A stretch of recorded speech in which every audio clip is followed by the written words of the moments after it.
What's going on, everybody? I'm Johnny Brook from Crafted Workshop here for episode number 51 of the Crafted Podcast. Podcast all about making stuff by hand, woodworking, metalworking, leather, electronics, and more. We put out new episodes every Thursday on iTunes, Stitcher, Google Play, pretty much everywhere podcasts are available. We also live stream every Thursday at 10 a.m. Out of breath. Cut. We also live stream every Thursday at 10 a.m. Eastern time on YouTube. So you can search Crafted Podcast on YouTube and find that. We'll pop right up. It's a great way to get your questions answered live on the air. We're also on social media at Crafted Podcast. We're on Instagram, Twitter, and Facebook. Again, those are great places to ask us questions and also tag us in your listener projects. If you really dig the show, go ahead and give us a 5-star review on iTunes. That's really, really helpful. Helps us grow quite a bit and get in front of more listeners. And last, we have started a Patreon page. That's a great way to support the show. Throw us a couple bucks a month, and we've got tons of support levels and rewards over there, including a weekly after show. And our top patrons of the week are Make, Build, Modify, Master of None, and Debbie Brook. And our new patron this week is Mark Maunula. So thanks for the support, Mark. And again, that's patreon.com/craftedpodcast.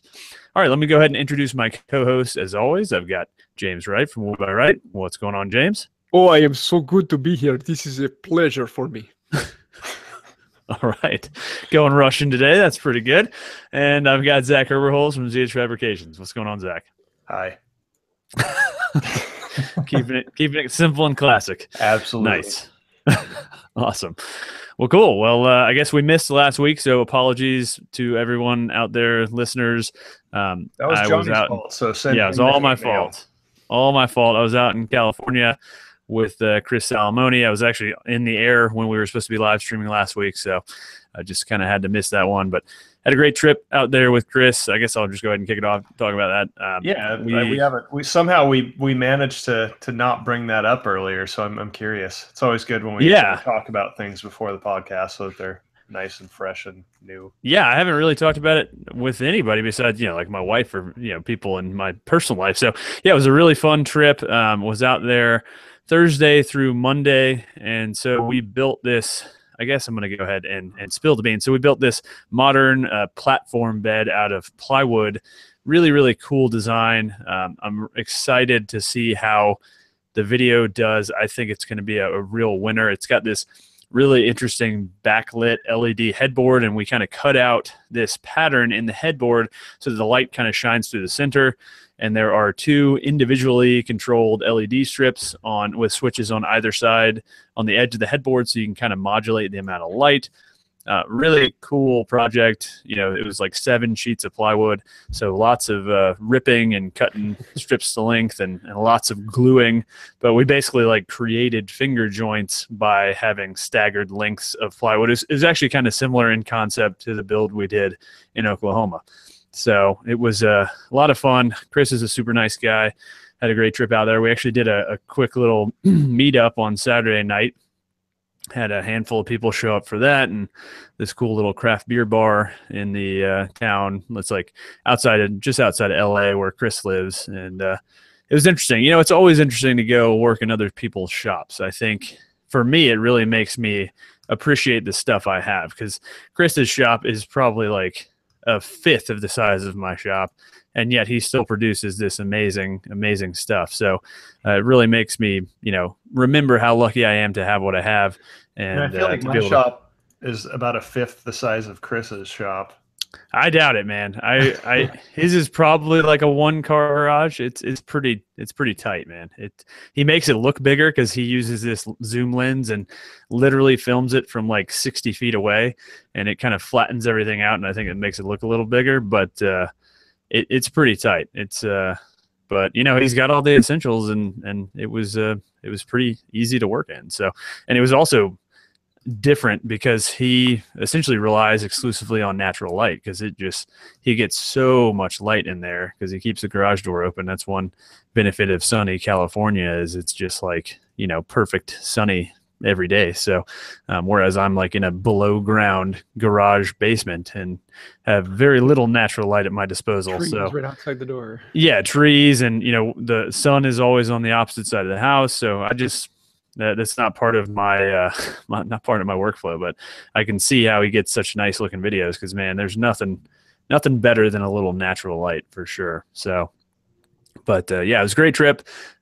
Before I went out there, I got the kind of purple MDF bar cabinet that I just put out yesterday. Got that finished up and put out in the video yesterday, Wednesday on the 25th. So if you haven't seen that, go check that out. Really happy with that one. That Valcromat stuff is a really interesting product. You know, using MDF as a furniture build is something that I don't think I would have ever thought to do, but this stuff is just really cool looking, and it's not just a perfectly solid color, so it's got this kind of texture to it. Yeah, so when I heard like, okay, you're gonna be doing this thing out of purple MDF, I was like, oh my god, this is gonna be terrible. Like, this is gonna look like something from the set of Barney, or like some like, I just thought this is the dumbest thing you've ever done. but then like, it's really cool. Like, it's one of those things that was just surprisingly cooler than I expected. Like, you had vision on that I would not have. Like and I thought like it was neat, but then when you sprayed that finish on it, like, oh man, just totally like, I'm like, oh, now it's really, really cool.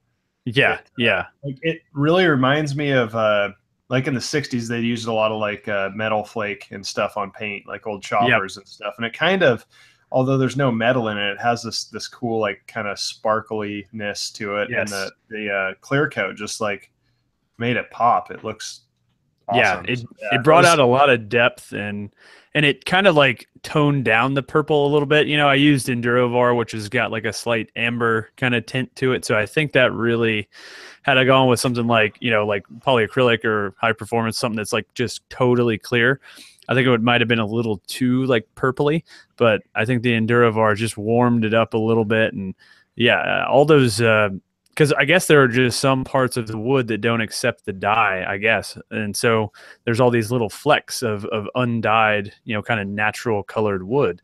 And I just love it, man. This stuff is really interesting. It's definitely not cheap. I think it's about $200 a sheet, which is pricey, but it's a totally unique product, and I could see it being really cool for like drawer fronts, or, you know, like kind of accent pieces where you wouldn't have to build the entire cabinet out of, because like for that, I had to use like 3/4 inch MDF for the dang back because I needed it all to match. So it was, it's very, very heavy, man. That thing is, it is incredibly heavy. It's almost an entire sheet of MDF with hairpin legs and glass and all the hardware. So I love the way it came out, though. I think it's a really, really cool piece. It's for my parents. Seams disappear too.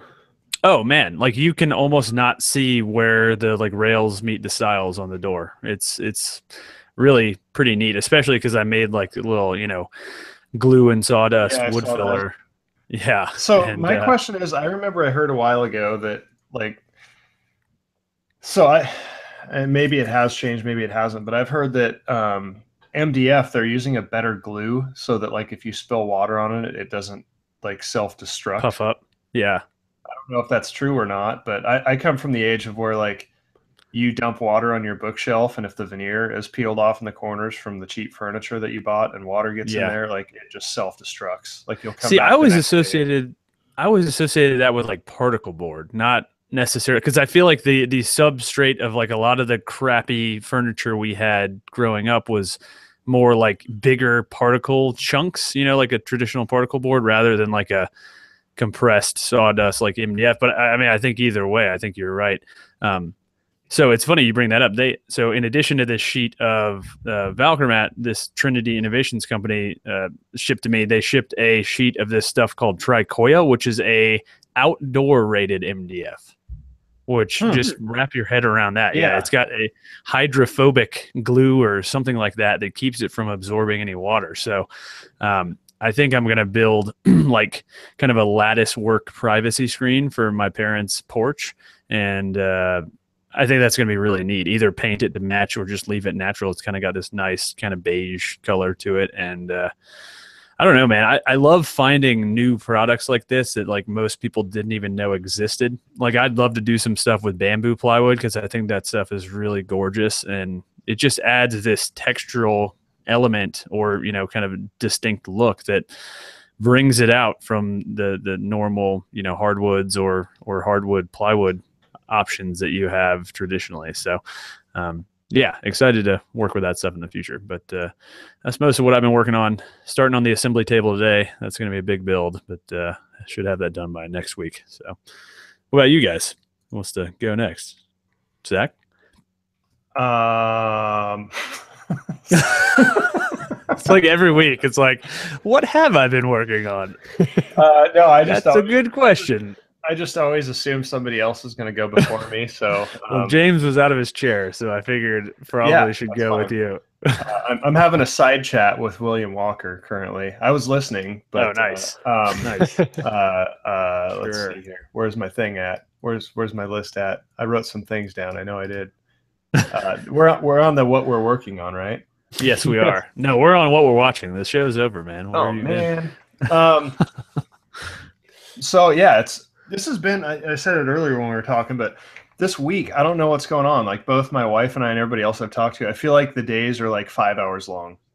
Like I don't know what's going on. It's just like a time warp. I wake up and I go to work and in the shop, and then before I know it, it's like the day is over. So I don't know if that's just because I've been busier than normal, but yeah. So I started my build for Fabtech, the thing. I'm doing a bench, and I guess I can let out the secret. It's not really a secret, but so I'm doing a bench for Fabtech, and I wanted to do something unique that kind of has a fabrication quirkiness to it. So I decided I want to do a bench that's going to have 2 giant C clamps, and I don't think Johnny's seen it, but James, you've seen, or I said that backwards. Vice versa. Yeah. I think you've seen the sketch up that I did. It was pretty rudimentary. So they're going to cut out the big frame for the C channel. I'm going to bend over 1 inch by 1/8 inch flat stock around it. I'm essentially welding giant C clamps together, and the clamps are going to clamp onto the bench, and the little handle things on the C clamps that you turn, those are actually going to be the feet of the table. So should be pretty unique. It's kind of weird though. Like whenever you design something in SketchUp, you design it to scale and stuff. And then when you start building it, you're like, this scale doesn't seem right. So it's kind of weird. Like I wish I had a C clamp. If you know your C clamp anatomy, like you know that I guess you'd say like the nut part of it that the clamp threads through. So I'm using a piece of 2.5 inch pipe, and the threaded rod that I'm using is 1.5 inches. And for some reason, like I really thought after looking at the SketchUp model, I'm like, oh, this is going to be a giant like 2.5 inch pipe. That's going to be huge, and it's really not that big. Like, no, this is going to hold a bench. Like. Yeah. So it's one of those things that where like, well, to scale, everything's to scale in the drawing, and it looks perfect. So it should look perfect in real life, but it's, you kind of, and this happens, this isn't like the first time I've second guessed myself when buying things that I've designed in SketchUp, but it's just kind of an interesting thing when you like go buy the materials. You're like, is this right? Did I get this right? So no, you're right. Things always seem either too small or too big. Too. Like it's like if I'm building a chair, we've talked about this before. It always seems when I'm cutting the legs, I'm like, these seem really short. Like, is this correct? Like these seem like chairs for children. And then like if you're building a tabletop, it's like, oh my god, this is taking up like all of the space that I have. It's just enormous. And yeah, it's funny. Yeah. So that's. I don't know how I got on that tangent, but yeah, it's a little unexpected thing. But I'm going to be hopefully, because I have to ship that out, so I'm going to try and finish this week, and then ship because we're not going to we have kind of limited access to tools at the convention. It's pretty much just going to be welding and plasma cutting, I believe. Yeah. So I'm trying to get as much of that done because I think I have probably one of the more elaborate builds. Definitely. You and April, man. April's is pretty nuts too. April's is, there's a lot to it, but I think it's going to actually be a really easy assembly. Most of the work on hers is seems like it's going to be the plasma cutting. Yeah, that's true. So it should fit together pretty nice. Mine's got a lot of questionable fabrication things going on in it, so I hope it works. That's kind of, I'm like, thinking about like the possibility of the bench racking or not. So I kind of changed the design so that if I have to, I can weld it to the frame. I put a metal frame around the wood. So a lot of thoughts gone into it, but it should be a really cool. I think it's one of those things that where like you look at another thing that I've noticed just with SketchUp in general is you can do such a phenomenal job of designing something in there and it looks okay. But then when you build it, you're like, oh my God, this is so much better than it looks. Even though, everything is dimensionally, you can spend a ton of time doing like the colors and the lighting and all that in SketchUp. But when you actually build it, it usually looks way cooler than it did in the program. So I'm hoping that's what happens with this one. So yeah, it should be cool. So I've been working on that. There's a microbrewery opening up down the street, which I'm super excited for because I literally live in like a ghost town. There's nothing here. There's no environment that's nice to go into to have a beer or a coffee or anything like that. So I'm really excited about this opening up, and I'm gonna be doing some sconces, believe it or not, for this place. But they're gonna be different. They're gonna be different. Different sconces. Good, man. Yes. Ride the sconce wave, the sconce hype train, man. Milk it for all it's got. Yeah. Well, so this one I really want to do like copper and like brass and blackened steel, some combination of those things. I just feel like it's a classic look, and since it's a brewery, I just feel like it would look at home. So I'd like to do something with that. I have to design that, and possibly I might end up doing tables and even the bar for that place. So we'll see how that goes. And also there's another bar that I'm going to be possibly doing some work with Bushmills there. So we'll see we'll see what happens. It's been busy, a lot going on. Nice. And how about you? My world has been all about flooring. Let's see. Let's start with installing the flooring. I decided to do the stupid thing and install it all by hand. And I got that done, and I thought, great, I'm over the hump. Now let's just finish this. But first I need to plane it down and scrape it, get it nice and flat and smooth. And I figured, that might be about 2-3 hours worth of work. 10 hours later, I'm about 3/4 into the job. Oof. And I'm thinking, this is crazy. And so I videoed the first hour or so of work. And then I started realizing how much this is really going to take. And I started getting frustrated with it. And the camera showed up less and less. And by about 1/3 of the way into the project, I don't even have the camera in the room anymore. I'm chewing myself out for doing this. And as much as the installation was backbreaking, bent over, the planing was far more, because it was like doing mountain climbers. Oh yeah. Because you can't put all your weight out on the plane, so you have to have your weight back on your knees, but you have to push the plane away from you. And once you get out there, you're kind of like cantilevered back out there, so you're kind of supporting with your abs and back on every single stroke. Yeah. And holy cow! Yeah, that was far, far more than I was anticipating. But, yeah, I figured that would be a struggle, man. Because I mean, when you think about the leverage you get just from being able to stand up, you lose out on all of that being on the floor. Yeah, I also ended up having to put slightly different rubber on the bottom of my knee pads in order to get more grip, so I wasn't like pushing myself back against the floor. Yeah, that does not sound like fun. Not at all. But it is giant floor sanders. Exactly. I would have easier that would have made your life. I would have planed for like 10 minutes to get the shot, and then cut to. It was great. It was super easy. I recommend everybody do the whole thing by hand, and off camera you have the giant floor sander that you're returning to Home Depot. You could actually have it accidentally, like you forgot to turn off the record button.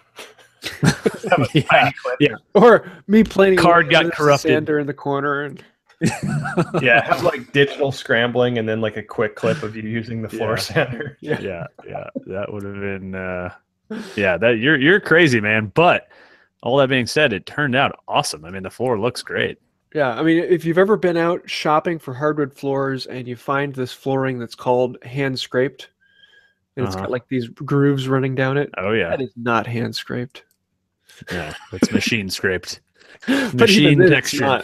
It's yeah. Because this is the most buttery smooth flooring I've ever felt. It's phenomenal. I'm in love with it.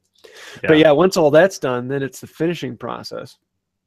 And I decided to go with water locks, which water locks has it's very, very potent in its smell. Yes. Oh yes, it is. And it's like the entire upstairs.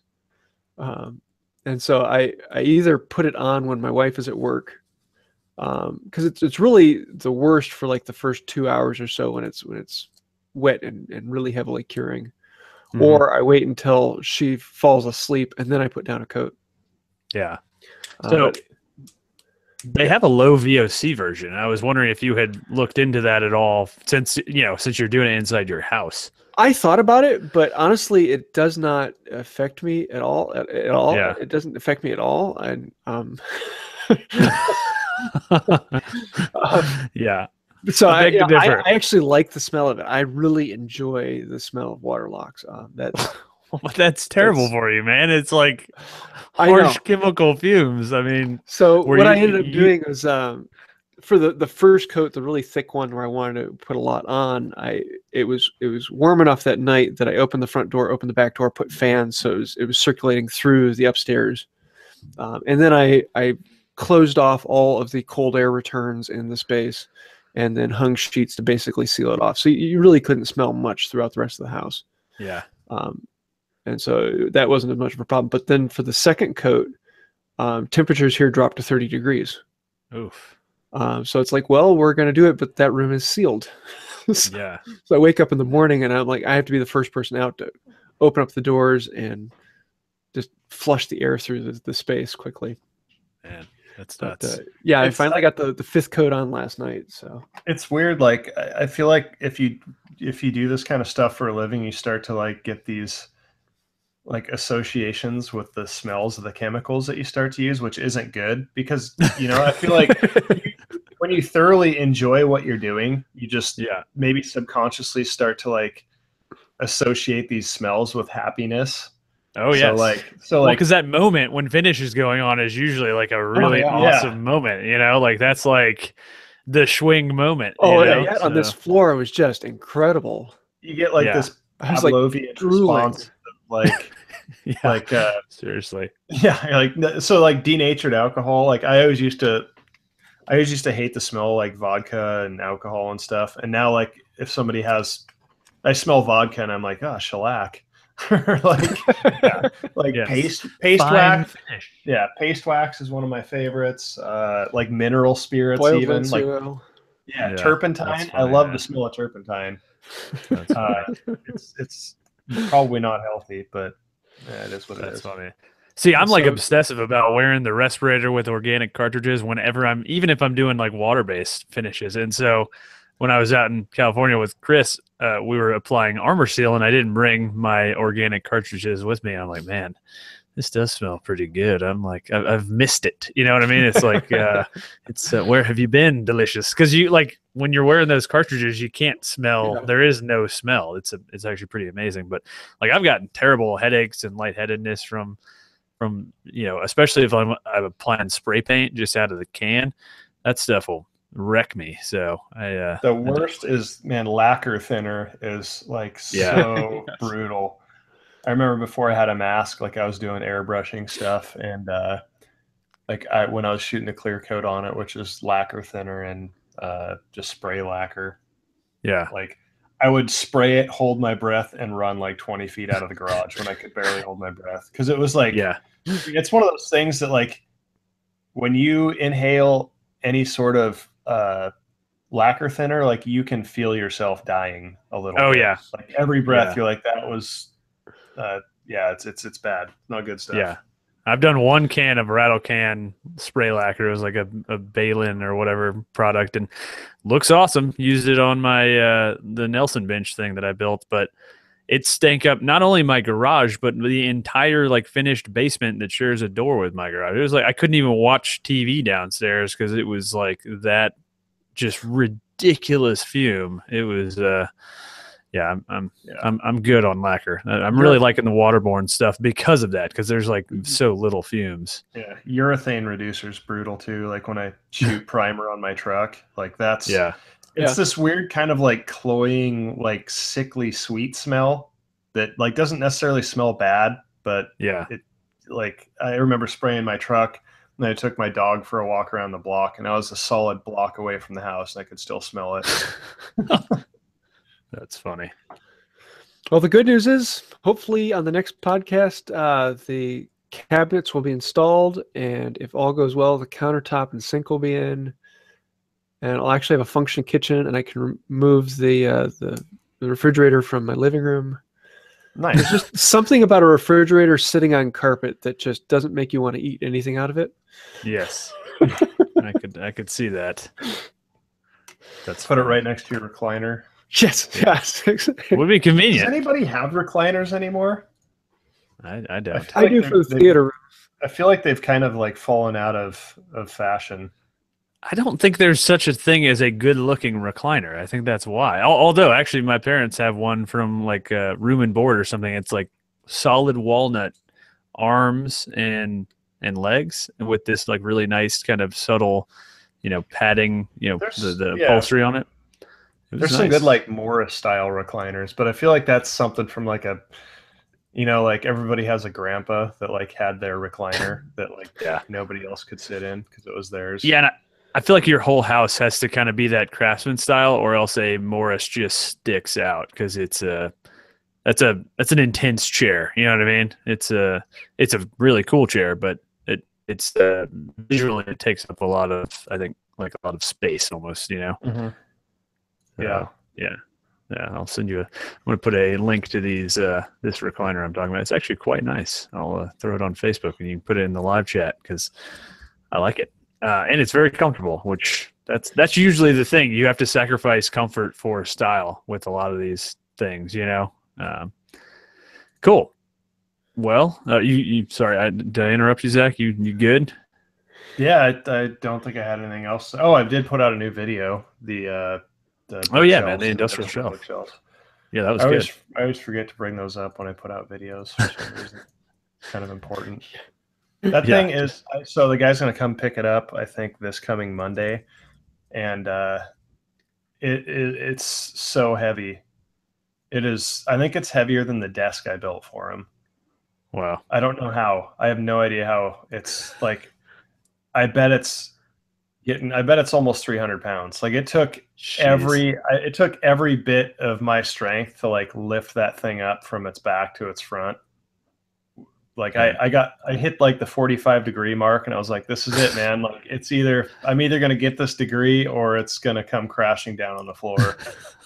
So it's man, it's a beast. How do you find these people who will pick up? Because I have never had a client not have me deliver it, and it is the worst. I wouldn't it is deliver the worst. it. Like they come to me, I would not, because this guy's in Daytona, so he's like I think a couple hours from me. There's just no way I couldn't do that. I mean, I love my truck to death, but I don't think that thing is up for a 200-mile journey. That's true. At 50 miles an hour at like 4,000 RPM, it's just not going to happen. Yeah, true. Oh, I forgot to mention. So when I delivered, speaking of delivery, nightmare deliveries, when I delivered that dining chair and benches, or dining table and benches that I just finished, the walnut kind of butcher block one. Mm-hmm. So the guy had not measured the doorway going out to his sunroom where this table was going to go. Yes. Oh, indeed. It was like 3/4 of an inch too wide. And, it's all glued together. There's no disassembling this thing. So attached to the sunroom, he has a small deck that's about 20 feet off the ground. And we had to rig up a bunch of ratchet straps and freaking pull the table up and over the railing of his deck. This thing probably weighed, 90, 100 pounds. I mean, it's a ton of wood. Had to muscle it up and over. Miraculously, because we wrapped it in moving blankets, it didn't get a ding on it, and we made it happen. But what should have been like a 15-minute drop off turned into like a 2-hour feat of engineering, and sheer strength. And it was, I really, really, really wish I had gotten it on video. And I think I was so horrified that we were going to have to do this that I didn't even think to do that.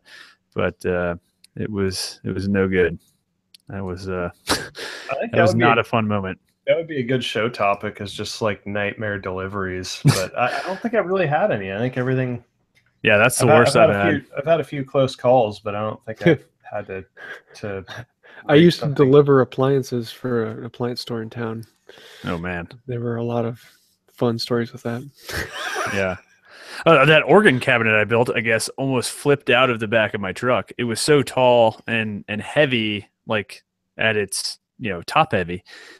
And I had it strapped to death, but somehow it literally was leaning over the edge of my tailgate, like hanging on by 2 straps, and I about had a heart attack. It was so I'm very much more obsessive about strapping things down now. But that was a potential. Like, if that had fallen out on the highway, I would have just given up and said, "Well, sorry, man. That's this is not happening." Yeah. All right. Well, we've got a couple questions, so we're just going to do another kind of Q&A episode. It's almost like we're just moving to this format because it works really well. And I kind of like it. It's more. Yeah. I don't know. It just feels more genuine. Yeah, it's I organic. Guess. Yeah, organic. That's what I was looking for. It's just, so basically, if you have a question, send it to one of us. Yeah, send it to us.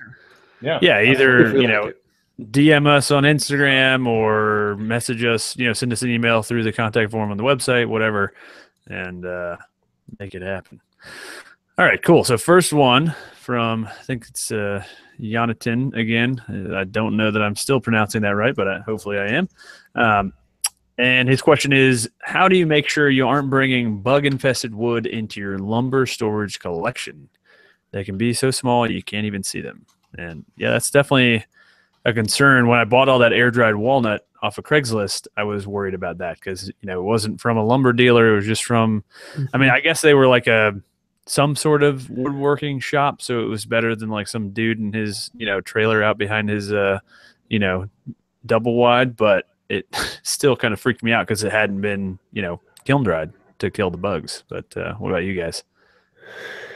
Yeah, that's kind of a sketchy thing. I've kind of gotten to the point where I don't worry about it as much. Particularly, I'm on the edge of where things really get cold outside. Yeah. And that fixes a lot of the problems. But yeah, almost all of what I get is air dried. And so that's just something I have to think about. But I usually try and find something that has been air drying outside through the winter. And that tends to take care of it. I actually haven't run into any problems with it yet, so I don't have a whole lot of experience on the topic, though. Yeah, I've never had any, wooden bugs in the shop. Zach, what about you? I've never really.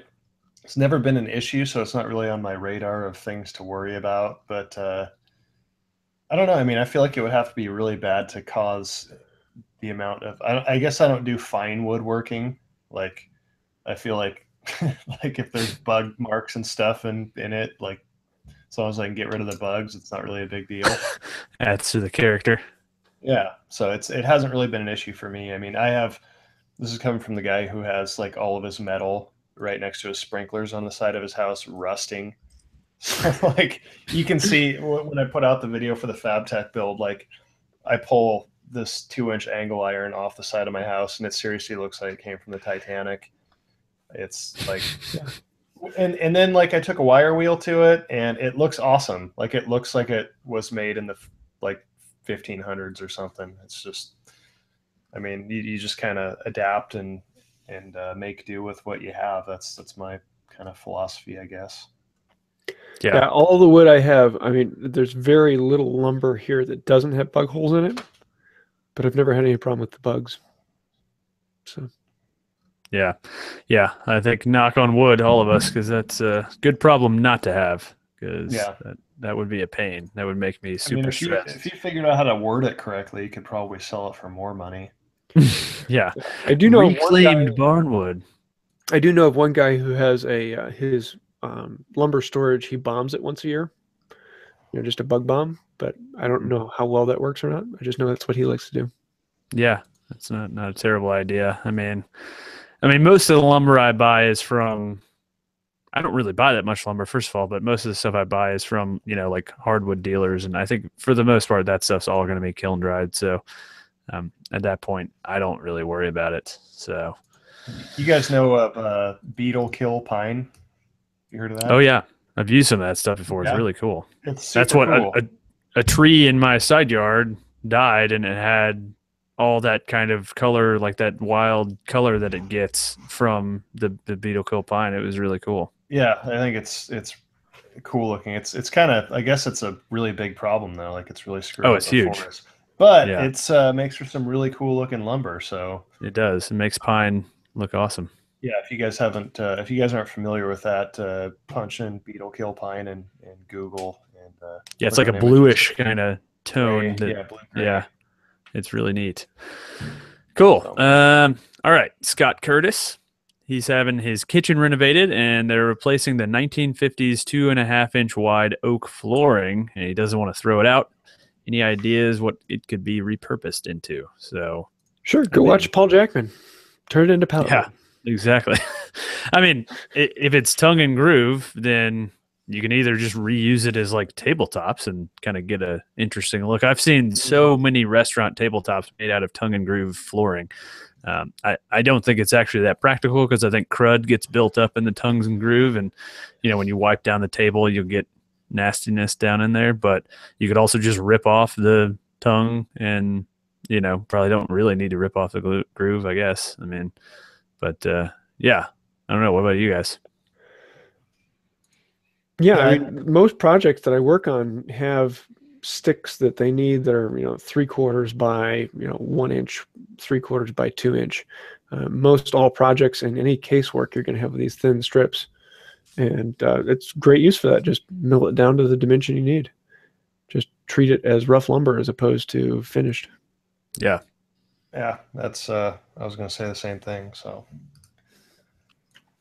yeah, I mean, at 2.5 inches wide, you'd be doing a lot of glue ups. So I would imagine some sort of like butcher block style thing would be good, just to get it to thick enough to where you could make something substantial out of it. But the other thing you can do is sell it. Reclaimed flooring is worth a pretty penny. There's a lot of people who sell it for almost the same price as brand new flooring. Yeah, well, I mean, I'm sure it looks really good and it's super well seasoned, and sand it down and put it somewhere else. I wish I had some of that for my attic. You could make some pallets out of it. Yeah, exactly. Nice. All right. Let's see. Blēkat Woodworks. I don't know how to pronounce it. I think it's Blēkat, maybe. Yeah. Do we ever get into a funk and lose motivation to get in the shop or come up with new ideas? I call that dresser. Yes, I call that arts and crafts dining chair. Yeah, I mean, to me, the thing that keeps me out of the shop and like keeps me procrastinating is when I get to a point in a project where I'm like nervous, or like there's a step that I'm not confident in, and it's like my brain wants to think through every possible scenario, and then when I finally feel like I've got a good handle on it, then I will stop procrastinating and get out in the shop and get to it. So yeah, I've found, at least in my work, that the best way to stop procrastinating at a project is to build a very, very, very detailed to-do list. So like when I was working on the dresser, I would be, breaking down, okay, I need to dovetail all the drawers. Well, that's a big step. So I need to cut all the tails. Well, then I'm going to break that down into, I need to cut the tail on one board. Yep. And then I would have this whole check off, I've 40 boards, and I'll check off each end of each board and have a detailed list so that I can check off something every 5 minutes. Yeah. And I find that is actually it gives you that idea that, yes, you can take that one next step. It's only 5 minutes worth of work. You can do it. Yes. Yeah, I think that's, whether you break it up organizationally like that or however you do it, I think the important thing is just, it's that initial momentum. It's getting like nudging that ball over the cliff. Like it just, once you, it's really easy to step back and look at the whole picture and be like, I have no idea how I'm going to do all of this. It's intimidating. I don't feel motivated. I have anxiety. Yep. But it's just like you have to just kind of look down at your feet and take one little step. And I feel like usually, I mean, you don't have to have, I feel like I'm the perfect example of somebody who doesn't typically have the process figured out when I start. Like I might sound like I do because I have a SketchUp, but a lot of the times, like I'll just have the dimensions and the things, and I have no idea how I'm actually going to put it together. I'm like, I don't know. Yeah, I never model in joinery. Exactly. I'm the same way. But I mean, half the time I don't even know like what kind of joint I'm going to use. Like I'll design it, and I feel like if I try and go further than that in design, I'll never get there. But a lot of the times when you just go, okay, well, I'll figure that out when I get there. And usually you do. I mean, those things that seem really difficult and off-putting, by the time you start working towards them, they usually end up not even being a big deal. You're like, oh, that was really easy. Why did I even stress out about that? So I think the important thing is just to like get out there and do something. Even if you have a project to do, like go out and clean your shop. Like if you're too scared to start a project or you don't have the motivation, like get out there, put on some music, and just start cleaning your shop. And chances are, at least for me, like once you're out there and you're in the mindset and you're in the environment, like the motivation will kind of start creeping in. It's like totally. I never ever want to go to the gym. Once I'm there, I'm fine. Like once I walk in the door, like I'm okay, I'm here. But like I can't think of any time I've actually wanted to go, but I still do it, you know. And once I'm there, it's not as bad as I thought. So yeah, no, I totally agree that the cleaning up thing is a great one too. That is one of those things where you'll be standing there and you'll have everything nice and tidy, and it makes your shop a lot more inviting. And then invariably I will just dive right into the next step of the project. And it's amazing how good of a motivator that is. And, you know, just letting you think through things. And I think that's the biggest thing is you kind of get some time to do mindless activities and then continue to think through things. So my mind cannot stand a clean shop. It's got to be dirty. You'd be right at home in mine. I'm constantly cleaning it, but every time I get it clean, it's like, oh, and then I can work on this. Oh yeah, I've had a pile of scrap wood just on the floor and like blocking my path for probably like a solid 3 months, and it's like I just don't know where to put it, and I'm like, it's good enough there. It's not causing any problems. I feel like I always find tools that I forget that I had. Yeah. You know, tools that I know I lost a while ago, and I'm like, I'll turn up someday. And then when I clean it, I'm like, oh my God, there it is. Yeah, that's the hardware drawer for me. I'm like, oh, I didn't know I had 2 more of this thing or whatever, you know? That's funny. Nice, cool. Well, I think that's good. So let's move it along and move into our joke of the week. We got a pretty good one from Jeff Groff. I thought this was pretty funny. Did you hear about the board that got arrested? It was Knotty Pine. Oh, that's good. So I thought that was a good one. Thank you for that one, Jeff. Yeah, I agree. That's that was a funny one. So cool. Let's talk about what we've been watching or reading or listening to. We actually had a request from Tyrel Weston for more like, you know, music of the week. So I think that's a good spot to plug that too. So I might do some of those this week. So James, you got one? You want to go first? Yeah. I actually, YouTube suggested a video the other day for a channel called Samson Boat. And I was absolutely floored with it. It was a guy who found, he was offered the hull of an old sailing ship from, I think it was 107 years old. And it's a old hull, all wooden, beautiful old timber-built sailing ship. And in its day, it won several international races and was a prized ship. But it's been sitting in this yard for the last several decades, just rotting. And so he bought it for £1 and transported it up to, I think, somewhere in Washington, and is now he has a friend who is loaning him a shop through the build of it and is living in the shop You know, he has his bed and all that in the shop right next to the boat and is restoring this boat plank by plank. Well, he just started putting up these videos a couple months ago. He only has like 3,000 subscribers, but it's one that will explode very soon. And absolutely gorgeous, gorgeous videos on a really cool old boat. So definitely Nice. worth checking out. It's like SV Seeker, but with, you know, my kind of woodworking. That's funny. Cool. Well, I've got a couple, I guess, music picks. The new Chris Stapleton record will be out, I guess, soon. I don't know exact date on that, but he released a single from, I guess it's the second half of his From a Room album. And I love Chris, and the new track, the new single is really solid, called Millionaire. Also, a couple other new good albums this week. Beck released a new album. I'm not like the biggest Beck fan, but I really dig the kind of sound on this one. It's a lot more kind of upbeat and lively, good kind of working music, you know, keeps you moving.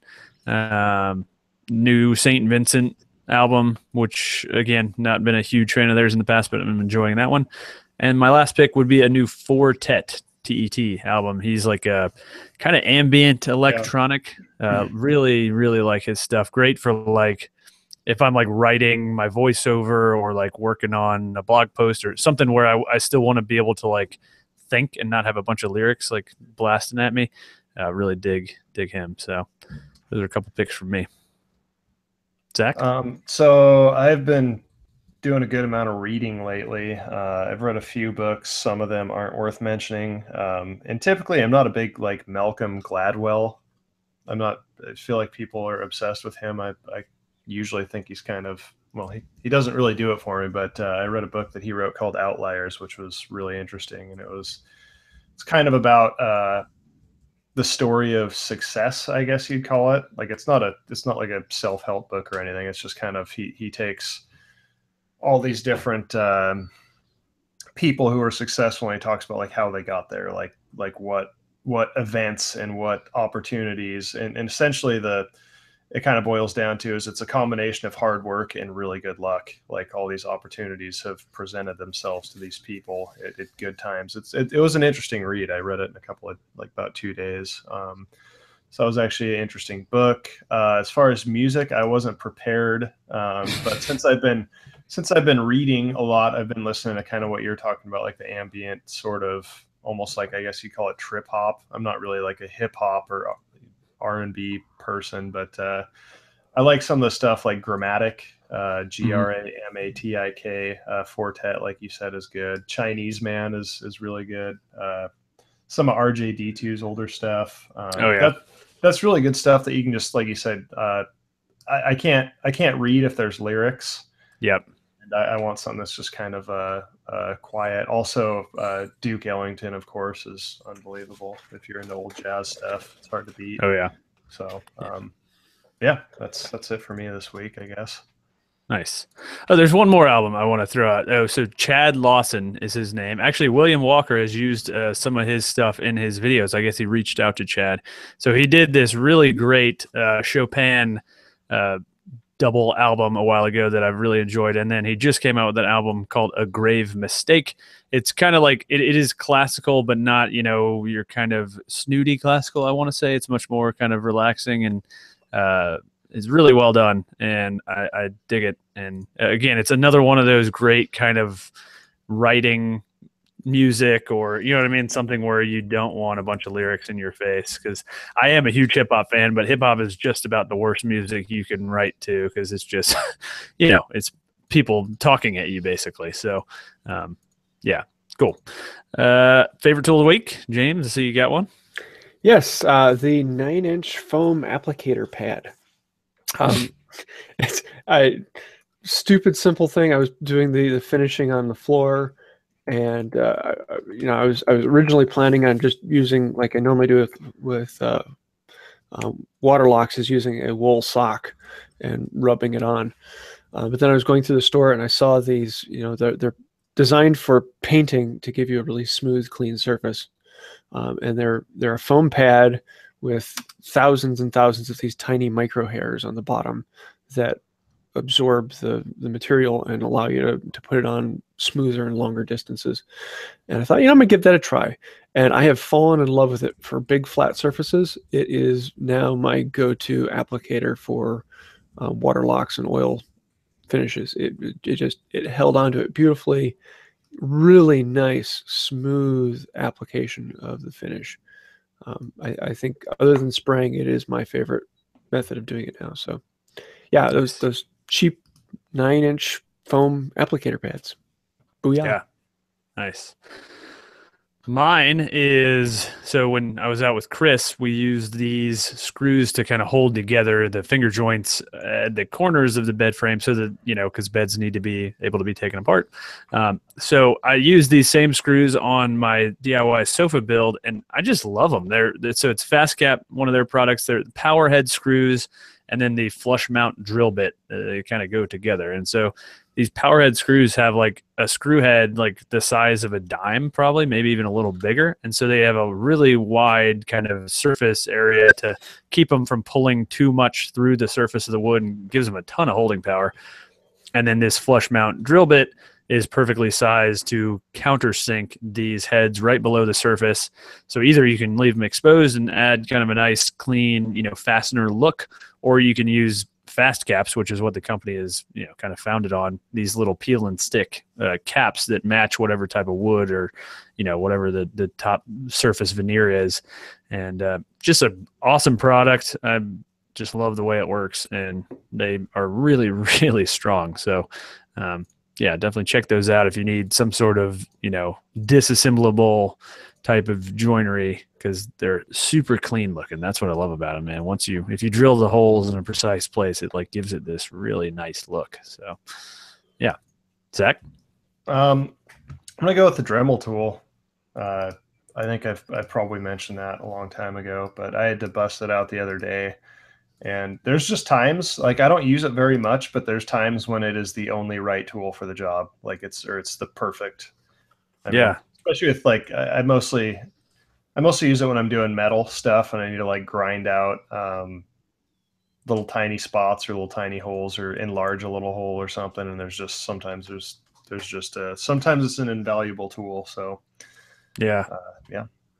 That's one of those tools. I have never owned a Dremel of any kind. And it's one of those tools that like I always see, but then I'm like, I don't know what I'd use it for. That's exactly what purpose it serves. It's one of those tools where like when you have it, like you'll find there's going to be times when you're very happy that you have it. Like you don't need it, but there's certain times where it's really, really useful to have. See, I keep wanting to reach for my flex shaft every time I'm doing like handles or anytime I'm doing compound curves. From when I used to do jewelry work, it became a part of how I think now.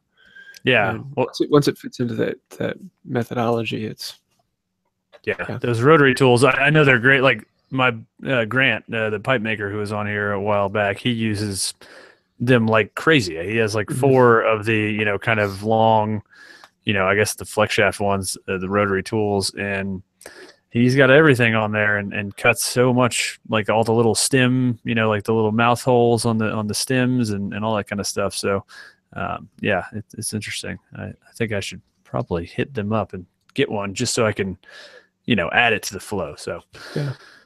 And the flex shaft is so nice because you can actually mount the unit above yourself and have the shaft hang down.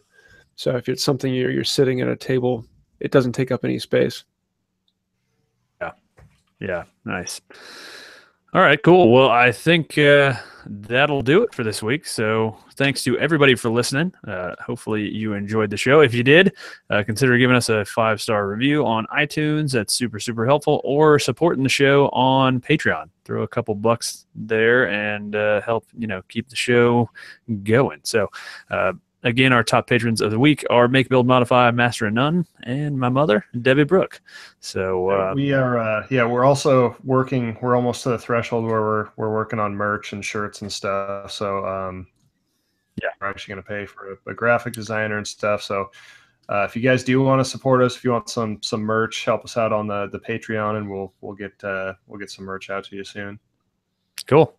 All righty. Thanks again, everybody, and until next week, happy building. See ya. See you later, guys.